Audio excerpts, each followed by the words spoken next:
Hey everybody, I'm Jody Vance. And I'm George-Affleck. And we have to get to Canadian campaigns because we're counting down, but also, oh my gosh, more tariffs, more chaos. Yes, more Trump. And Signalgate. All that on UnSpun.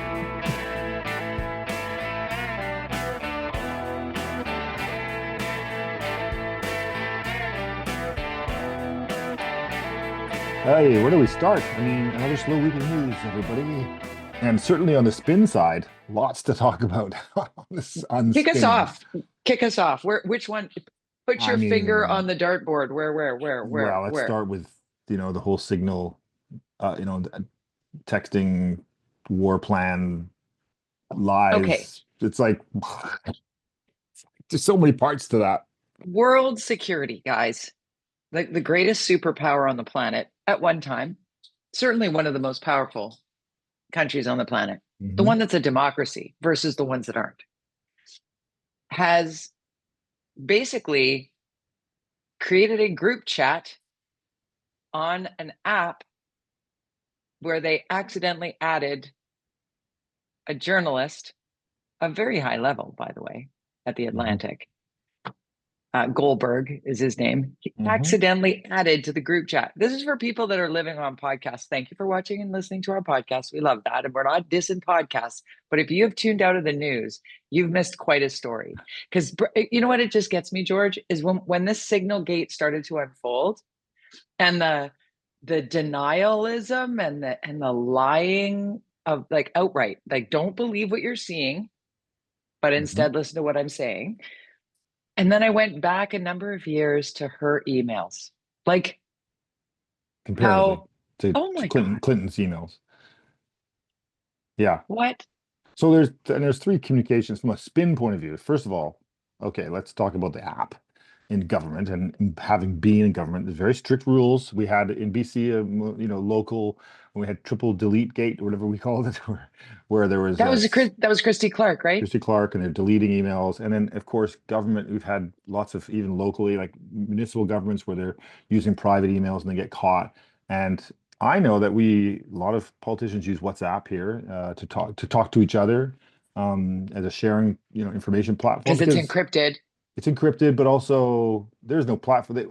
Local government doesn't have what the Americans have for ways to communicate that are approved by the governments. But in general, when it comes to politics and being in government is that the assumption is, if you run for office and you are in office and you work for government, is everything is open to the public. Every single way you communicate will always and possibly could be made available to the public. It's like, the whole crisis communication thing, you say to a corporation or whoever is like, imagine if this was a headline in a newspaper or whatever, would you be comfortable with that, statement or whatever you're saying? Whatever you're saying, wherever you're saying it. Yeah.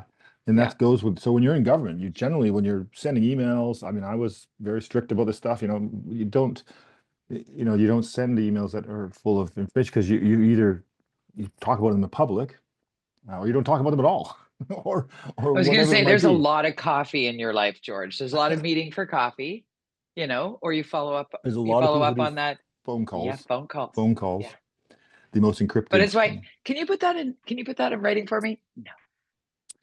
Yeah. So that's step one. Like, okay, what are you doing? That and even at local government, this is a rule. And we're talking national defense team people, the highest level, who should not be exempt. If anything, it should be the opposite. They're more important to be making sure that they communicate in a way that's safe. And if it is stuff that is in camera, as they say, in Or that classified, is which classified, this would be. that And those that's first the of all those argument. meetings are registered as a thing that's happening. At least that they can say they went to this meeting, they had these private conversations. We don't know what they talked about, but one day that will be released. But for now, that's need to know basis, as they say. Right. Well, for those who are on the inside that I follow along on social media and watch on the news and what have you, and just listening to the people who are learned in the subject matter of national security and protocol, really around classified.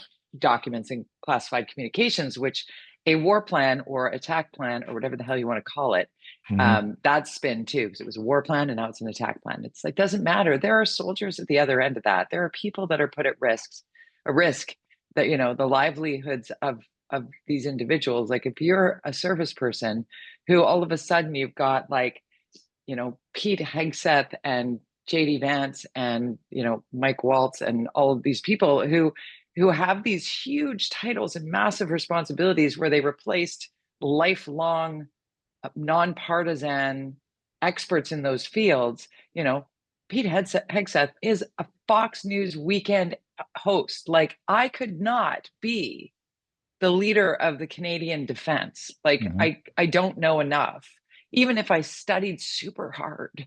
You know what I mean? Like, it's just outrageous that the people and that's just where we are in the world right now. But the people that are doing it, right now are so novice that they've made this massive mistake.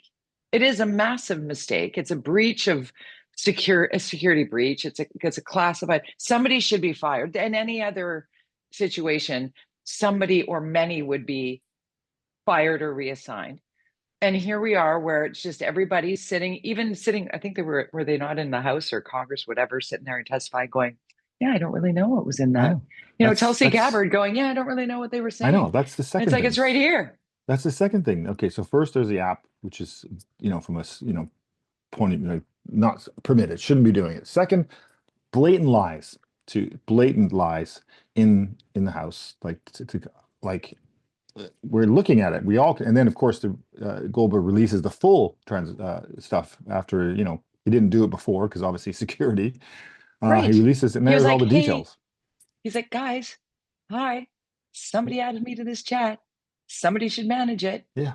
And then they were like, here's the problem. It's like, yeah, it's journalists are the problem. And of course, if you follow, you know, the MAGA people, and they believe it. They say, yeah, journalists are evil. Journalists are the problem. This guy somehow, and Elon Musk is looking into how he hacked into this thing. That was the explanation, right? That was the explanation that Pete Hegseth at the DOD said. The journalist must have somehow got his way into my phone under somebody else's number so that I added him to the. It's just like, and we're all guilty of our group chats. You know, we have those family ones or stuff, and then there's a person or a friend one, and then you forget that one friend is on there. You say something, and you're like, oh shit. That person's in the group. Oh, God. I've been at the receiving end of that. Yeah. And it was like, oh, well, I just thought dinner was so great. And it was like, isn't it so cute how Brian and Jody just kept serving us? And I was like, I'm right here. Right. But it was almost like, oh, look at these troops were not threatened in that situation. No, well, and see, here's the thing, like, we've all stepped in it. And that's crisis communications. Again, if you're in it and it's provable, you have got to own it so you can move on. This is in the news cycle still because nobody's saying we'll do better next time. Yeah. I've never seen such lies coming out of the press secretary. It's like unbelievable about everything. You know, that Canada, press secretary is Germany, something. and France, and all. Like, you're just making stuff up. It's right? Like, in France, you'd be speaking German if it wasn't for the Americans, and everybody in the room's like, what? Yeah. Anyways, it's just endless. It's almost like it is. I mean, nothing's going to happen. You know that, Jody. They're going to continue. They'll just ride this through as they always do. Right. He's learned that lesson from the last the page. Term. Yeah. Now that's probably why we'll get to some other stuff. Why he's talking about those things, but you know, I think what we are seeing is that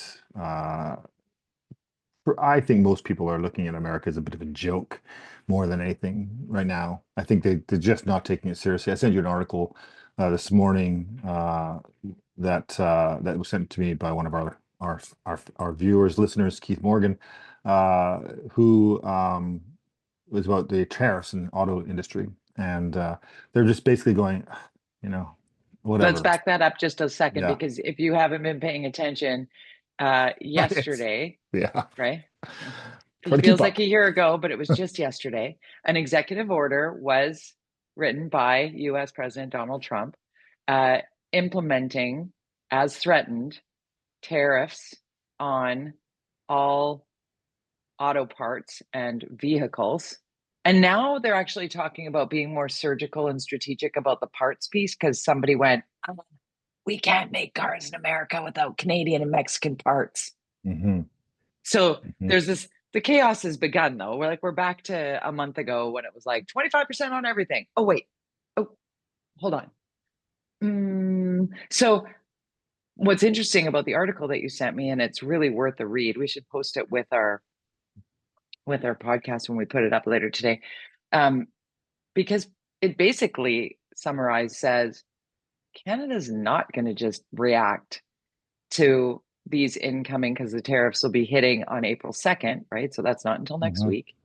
So the thought process, I guess, in the president's mind, and I don't pretend to know this man, but he's expecting a reaction that would see a whole bunch of movement of parts into the US to avoid the tariffs. And they're going to be reciprocal tariffs. Obviously, Doug Ford has said that's going to happen. He's now a little bit quieter about what the federal government might do. And Mark Carney's like, listen, you know what? We're gonna give it a minute. Mm-hmm. And so there's not this huge massive of parts moving around that Chaos Maker maybe thought there would be. And I think that's an interesting move, because there's another layer on top of that the US president threatened Canada and the EU. If you try and work together against the US, even though we started this fight, I'm going to make it worse for you. So now he's not just trying to America first, he's also pulling down the rest of and I don't know that every country in the world's just going to simply fold to him. I don't think so. No, and I think that it's the, and I said joke earlier, or it's in the case of that article, the guy, the car companies are sort of being very cautious in their the way they say it, because they have to be. But they're basically Yeah. saying, we'll see what happens over, we can't build this stuff within 3 years and get it Right. running. So therefore, and who knows who will be our president in 3 years. So the cost, the burden of that cost goes to who? Well, to the consumer. So tariff Right. cost, infrastructure costs, either way, the extra cost to these manufacturers, like the auto industry, gets. That's how the economy works. That's how, I used to sit there in council in Vancouver, and they would talk about adding, these fees to development, and I would argue that's going to cost the buyer more money. No, that's not how it works. I'm like, yeah, that's how it works. That is You how it can't works. change the margin that a developer wants. He wants his 20%, which is kind of standard in business. That doesn't change because you just put the price up. You're doing that, not them. And if they take more because the market can say that, that's the beauty of the market economy. It seems like Trump, who is a businessman, doesn't understand how the market economy works, which is if you make things more expensive, that the consumer pays. Who else? Always. It's like the old adage, Well, there's only one taxpayer, right? It's no different. When it's a bullshit cup of coffee, it's a bullshit cup of coffee that the taxpayer has to pay. That's your famous line. So the Ford CEO said no plans, as you said, he framed it very cautiously. No plans for new plants at this time, and the GM CEO said no new plants because it would cost billions in capital dollars. Mm-hmm. So the GM profits would have to go into building the plants that would then take, as you mentioned, 3 years, the better part of the rest of this Trump term, only to find that perhaps the next incoming government, if there ever is another incoming government in the United States, I guess, they might change it back to, oh no, we're going to trade with our partners across North America. And then it's like, well, I'm running all of what I already have at capacity. I'm good. Thank you. We're good. And then he said, our business cannot continue this whipsawing. With this whipsawing of the business can't continue. And I thought that was a really interesting statement, right? Yeah. Back and forth. Predictability is what any business needs. I need to know what the predictability would be. It's all, and of course, then there's the staffing cost. So there's a capital cost, and then there, of course, if it's union staff in America, and that's a whole different debate. But right now they're deporting all the workers that would probably work in a GM plant in anywhere in America. Isn't that wild? So, And did you see you that in know, Florida? Look at, we could just jump from one to the next to the next. In Florida, they're talking about reducing the age for minimum wage workers so that children, because right now there are laws in place that say kids cannot work between 10 p.m. and 6 a.m., right. right? And you have to be 15 years or older. And so now they're going to reduce it to 14 and make it so they can work around the clock. Sorry, Sounds like child slave labor. That's what we're doing now in the that US. sounds like child labor. Hmm. Yeah. So It's babysitting wild. doesn't count. Um, No, where I worked no. 24 hours a day. If I could. I was in high school. I'll Right, stay, I'll right. stay until 2 in the morning, sure, for $2 an hour. Sure. Right now it's $20 an hour. Oh my God, yeah. I want to make one more point about cars, actually two, because I know you're in the market. You're getting rid of your Tesla, Yeah, it's gone. and looking at Mm. it's gone now. Oh, Happily, but sadly. yeah, you like the car, but Beautiful car. mm, mm. Mm. Um, interesting to note how the used car market will jump, Hmm. It's hard to get a right? new car right now. It's hard. You And have it will waiting be when lists. it's hard to get a new car, Yeah, your used car just goes up, I'll unless just it's a Tesla. I'll just ride my bike That's right. on We're all going those in the right time wonderful of on year. those wonderful new bike lanes that we have in the city. Let's talk bike lanes. No, let's not. Let's talk Canadian election call. Last week, we, along with Hmm. everyone else, knew that it was coming on a Sunday. You predicted that it would be sooner rather than later, April 28th versus May the 5th. Those were the two dates that were being bandied about. You were Hmm. right again. Let's just point that out. George-Affleck, correct. George Check. fact. George fact. George fact.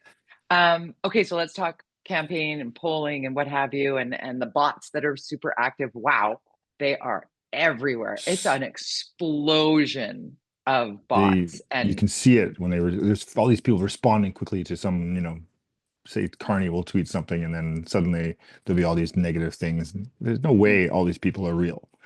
There's no, and then of course you interact and with on them and then Facebook they groups. auto respond to you. It's like, Yeah, how do you type so fast, Mr. Smith? with the almost identical phrasing Yeah. from one to the next. But the Facebook groups I find really interesting. Like Sarah Daniels, my good friend Sarah's, she runs like the South Surrey White Rock community group. It's got, Right. whatever, 20,000, 30,000 people. Like it's a significant group of people. And I follow along because she's my friend Sarah. And oh my gosh, like you throw down just the most neutral opinion about something, boom, boom, boom, boom, boom, boom, boom, boom, boom. Like it goes Hmm. off the scale so fast. And even she's saying, like, I can't, as an administrator, she Yeah. can't keep up with the amount of bots hitting the Facebook pages now. Wow. Twitter's one thing, but Yeah, I've yeah, seen that even in my high school Facebook group. I'm like, I sent to the right, administrator, can you just like put more settings in here? Because there's all the selling of t-shirts or whatever, like they're done by bots. Like, get them out of there. right, I don't right. want to buy a t-shirt with my high school name on it. I really don't. No, we're good. I'm over that. I saw some polling. Did you see the Angus Reid polling today? I should have Not sent today. that to you. Sorry, it moved this morning. Yes, got They me were in meetings since basically, 7, but yeah, is it yeah. standard sticking to the Okay, let me no, there's kind of interesting, it's the way if I'm they, I would predict Carney's going to get the arrogance thing if he's not careful, right? Which I think I've talked about this when I ran with Kirk LaPointe in 2014. He was running for mayor, and there was a press conference that happened, and I yeah, saw, the way he responded to Francis Beulah, I remember this. Everything changed in a negative I way for vividly him. recall. Yeah, because he talked down to her He did, and it was unbecoming. yes, and probably because he Yeah. knew her quite well, so he felt comfortable, too comfortable. You're not. Yeah, but he also forgot himself to be a politician, That's right. which is He said it. right. Hmm. And I think you said this last week because Mark Carney showed his frustration toward a question that was stupid. I mean, it was a stupid question. Everybody knows a stupid question. Yes. It was from a very far right wing. I hesitate to call it a media outlet because it's not. Um, and it was the dumbness of the repetitive follow up with the Hmm. same question that is a stupid question to begin with. Like everything about it is made to frustrate you. It's made for That's you it's built to that be way. uncool. Exactly. Mhm. But I see him having corrected that quite a bit. He slowed his roll. He slowed his roll. But let me tell you what the poll, And he the doesn't say headline on, look too much. He does it. He no, does it a little bit. Look. Okay, just makes me take crazy. that out of your That makes me, vocabulary. I just, yeah, it makes me crazy. Mhm. What's with the liberal surge? Question mark. Recent grit switchers say it's driven by Carney, Trump's threats, and the ABC factors. So vote commitment among new liberals far less solid than those who stuck with the party through lows of 2024. The slings and arrows of outrageous fortune suffered by the NDP and Conservative Party in Canada in recent months have reversed the fortunes of the Liberal Party, at least for now, leaving many to wonder how we got here. After leading comfortably in the polls for the better part of 2 years, the Conservative Party of Canada now faces an upward battle to regain even ground against new Prime Minister Mark Carney and his Liberals. What happened?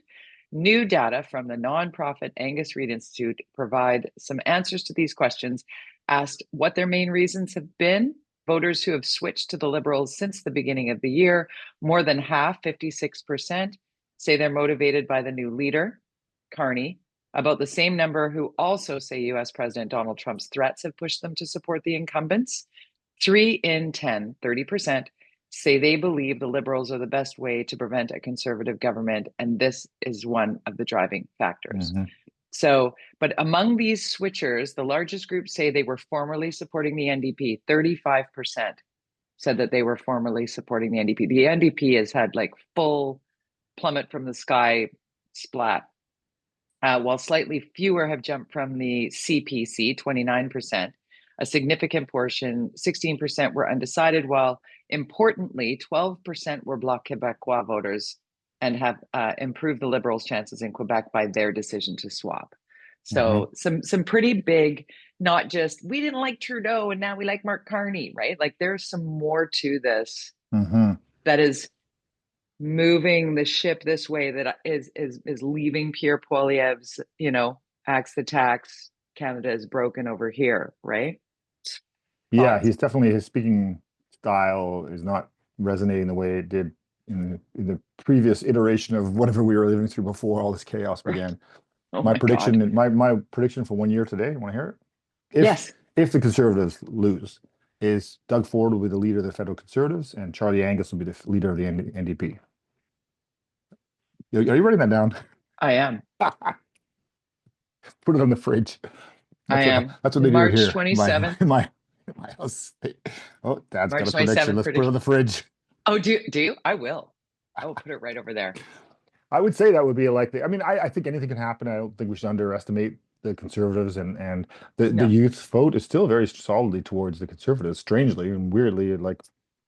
And so if they show up, which they never do, that could change things. Certainly in Quebec and Ontario, if the youth votes show up for the Conservatives, and I would say that the Conservatives would be spending a lot of energy on that and getting that vote out because they seem to be, unlike when I was in my 20s, where they seem to be more right wing. So, But the um, reason I think for that, with it, as we both have mhm, 17-year-olds in our house, um, the youth vote doesn't have a memory of another political party mhm, doing almost exactly the same things in mhm, different ways, but same outcomes. Like how, we had so many years of Stephen Harper, mhm. but we did have a little taste of Jean Chrétien. We do remember Pierre Elliott Trudeau. We do have, you know, a little of this and that, and can compare some things, whatever those things might be, in a very nonpartisan way. I mean, I'm talking in broad strokes. What do you think when you only get the TikTok, which is a big change in this? And I'm not blaming young people for consuming what they do on social media. The algorithms do shift what they see, right? We grew up in a time where we would watch, Walter Cronkite, the Peter Jennings, Yeah, fill in the blank news anchors, not even on big cable news, but actual like yeah.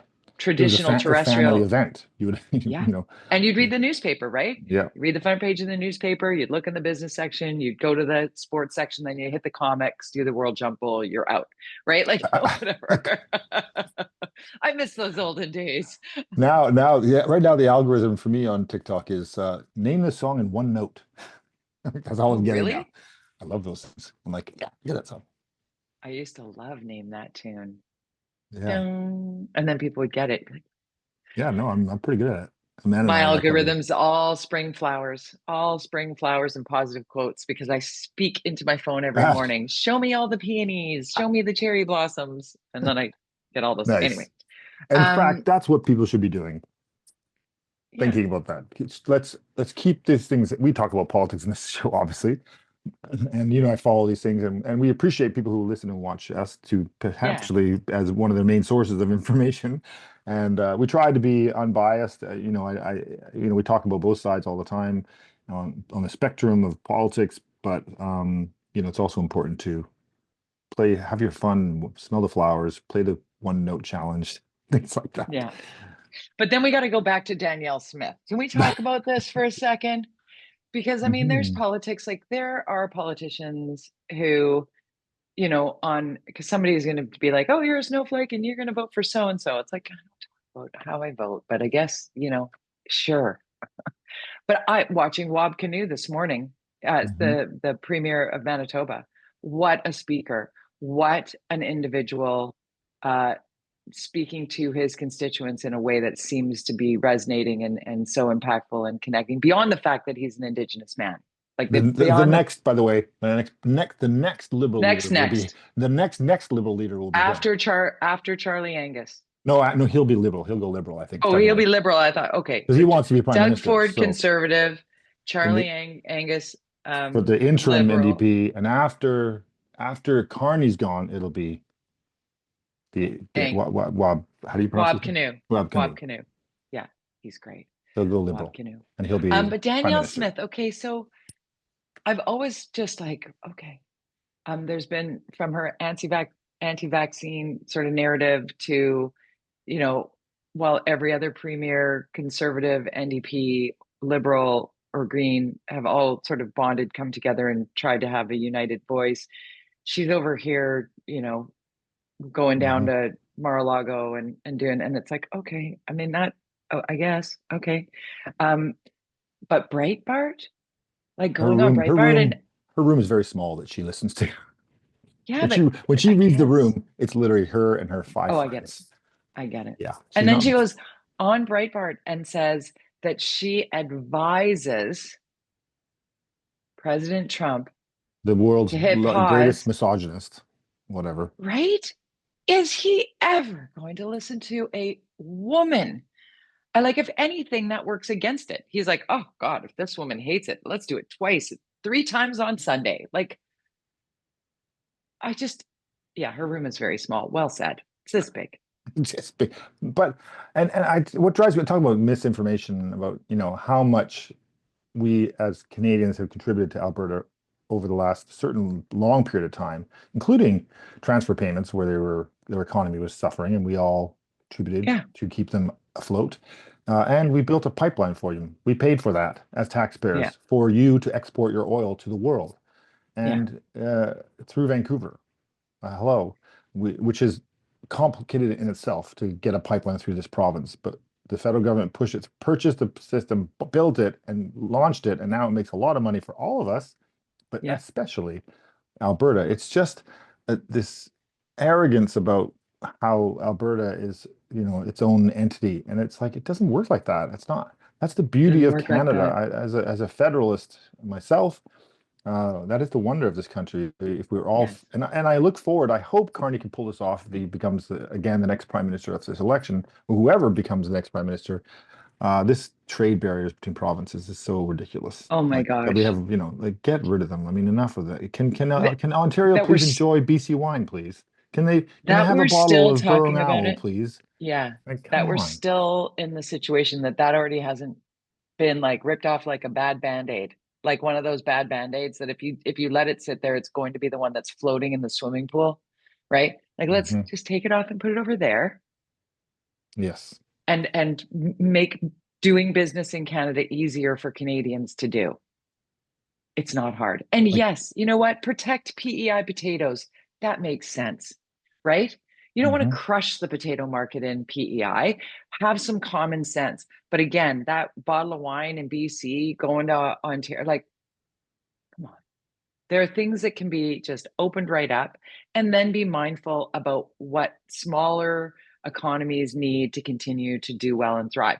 As a Canadian, I will tell you this right now. As a Canadian, if there are special supports put in place for our auto workers effective the day those tariffs go in, I'm down. Tell me where to send my bag of groceries. Every Canadian could send an auto worker's family groceries. Like, let's do something, right? Like, Mhm. whatever it takes to keep these people, because if it's happening to them, it's happening to me. And if you want to call me a crazy socialist snowflake, go for it. But I want to take care of my Canadians, right? I want to take care of one another. I want it to thrive. I want our economy to change. I'm never trusting the United States again. I'm not. I do love the Americans who are stepping forward. Did you see in San Jose? You didn't, because hockey, the thing with the ice and the pucks and the sticks. What is this? What is this you talk It's a about? sport. It's a hockey game de la hockey. You've lost me. So in San Jose last night, there was a game between the San Jose Sharks and I want to say it was Toronto Maple Leafs, probably the Habs. Anyway, they played the Canadian national anthem and everybody cheered, Mm. like cheered for it.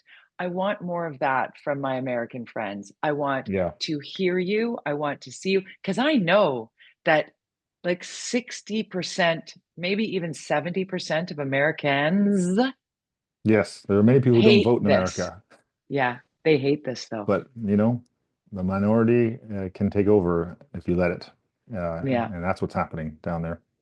And to it's your going to point be about so hard for Canada, them. what Yeah, makes Canada great is we're a social democracy. We believe in a certain balance of social policies that we all share the pain and the wealth, but yeah, we also encourage a market economy. It's a balance, and bureaucracy is usually the biggest challenge. And so that whole America Doge thing, we all get the concept of like less bureaucracy. If you look at development in sure. housing, is really certainly challenged by the amount of bureaucrats. 42 communications people. It's not that we love it. So yeah, go Canada, and hey, help us, America. Uh, Don't be so be nicer. Come on, what's going on? Don't double tariff us. Don't triple tariff us. no, You need our it's oil. interesting. Yeah, you need our oil, because let's end on that. We're about a minute over, but let's end on that, because when we're talking about Danielle Smith, when we're talking about Alberta, when we're talking about oil and gas, what we as Canadians, as a country, sell to the US in oil and gas, and we start talking about surpluses and cost and trade, and explain that in your elevator talk, My TED talk. in your it Well, is America time used for to get George's a big chunk of its oil from Saudi Arabia, right? And there was right. a massive trade deficit, and Saudi Arabia doesn't buy a lot of goods from America. So as a result, American policy, yeah, decided to start getting oil and gas and encourage oil and gas, and they take our oil and gas, our oil, and then they take it down to America, they refine it, and then they sell it to the world. So they actually upcharge on, Including us. including us. They Yeah, upcharge it, so it's a profit center for them. So sure, it's our deficit, trade deficit is balanced, not balanced, but it's because you wanted our oil so that you can make money off of it and not have to be at the whim of the OPEC nations. You have its security, its cost. It was good for Americans to partner with a a partner that is trusting stable and stable democracy. and ethical. Yeah, Uh, Ethics seem to have gone out the window these days. But and that's what you wanted our oil. We were fine the way it was, but it was yeah. your needs and desires to create a more stable oil industry after the 1970s, where we saw chaos. If you're old enough like me and remember, Yeah. the OPEC and all that stuff in the early 70s, it was bad and led to double-digit inflation and all that stuff. So, That's when um, everybody's mortgages were at 18%. mhm, yeah. Yeah. Yeah. Crazy. So Okay. We don't have enough time to continue on. We will, I know we I'm got the civic sure. election coming up, but we'll talk about that next week because it's next Saturday.